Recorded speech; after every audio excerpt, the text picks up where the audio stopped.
Hi, this is Quantum Mechanics by David J. Griffith. Our today topic is normalization.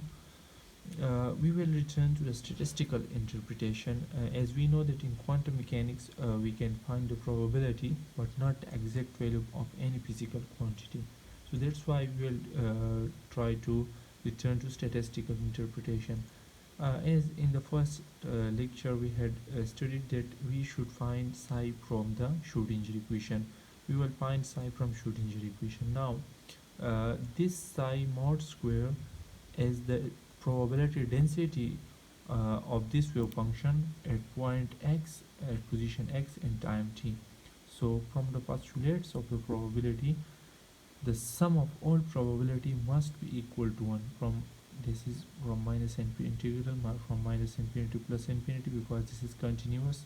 So we take integral minus infinity to plus infinity, so it must be equal to 1.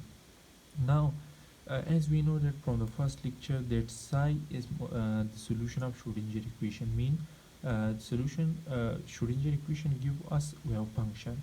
So this a psi x of t is also solution of Schrodinger equation. Now what is this a? So this a is nothing but undetermined multiplicative factor, so as to ensure this equation, mean that this a is nothing but undetermined complex number. If this psi does not satisfy this equation, mean this integral from minus infinity to plus infinity, psi mod square is not equal to 1. So we multiply some factor to make it 1. So this a is that factor, this or that undetermined multiplicative factor to satisfy this equation. Now this process of multiplication of complex number with a wave function is called normalizing wave function. This process is called normalization. Now sometime we have a wave function, infinite wave function. So there is no such factor a exists to make this normalizable or to make this equal to 1. So in that case we cannot normalize that wave function if the wave function is infinite. Or in the second case, if psi is equal to 0, so that can also be not cannot be normalized by any factor. So in that case we can also not normalize the wave function. So in case of non-normalizable wave function, we cannot represent the particle in quantum mechanics. So now what if we normalize the psi at time t? If we normalize the wave function at time t, now what will be our solution if we change the time? If time passes, so well the wave function will be normalized in future time. So this is a beautiful concept of quantum mechanics, of Schrodinger equation, that it will be normalizable in the future time. If it will not, then it will be the Schrodinger equation will have no meaning to solve in quantum mechanics. Here we will find it mathematically. What if you normalize the psi at time t? So we have normalized, and we now have to find the change with respect to time if time passes. So what is the value of a function? Is this wave function is normalizable or not? So we find d by dt, the change in the wave function, the normalization of the wave function. So now we will do some mathematics that d by dt of psi mod square, as we know that psi mod is equal to psi steric and psi, and d by dt we will apply product rule, so psi steric and d psi by dt plus d psi steric divided by dt and psi.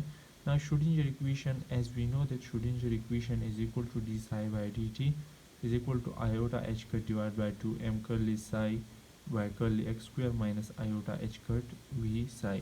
Now the complex conjugate of the Schrodinger equation is equal to minus iota h cut divided by 2m curly psi square divided by curly x square plus iota h cut v psi.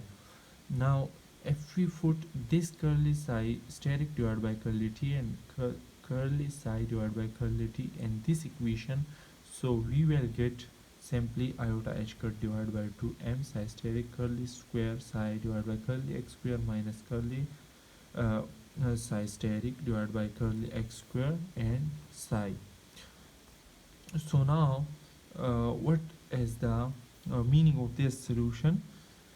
We will find that we know that here curly square was psi by curly x square, so we will turn out one of the derivative, partial derivative outside, because here it is also exist also, so we will take common. So here is it is curly by curly x, so we want take one out and one is remaining here. Now we can solve this equation number a. So we can solve this equation, as we know that we have to solve this equation the change in normalization of a function with respect to time. So as we have find it curly by curly t psi mod square is equal to this thing. So if we take integral, so this derivative will cancel with integral and only this expression as remaining. Now as you know that uh, we have limit minus infinity to plus infinity, so the change in normalization is equal to this expression. So now this wave function must be equal to 0 at minus infinity and at plus infinity, because if it is not 0, then it have no meaning. We can not conclude any meaning from this. So it must be equal to minus infinity and at plus infinity. And as you know that this integral is independent of time, because dy dt of this integral is equal to 0. It is independent of time, so mean that at t is equal to 0 the psi is normalized, but after changing in time the psi is also normalized and stay normalized for all future times. So this is the beautiful expression and the beautiful meaning of quantum mechanics, that if you normalize the wave function at t is equal to 0, then it will be normalized for all future time. So this is the normalization topic. Thank you.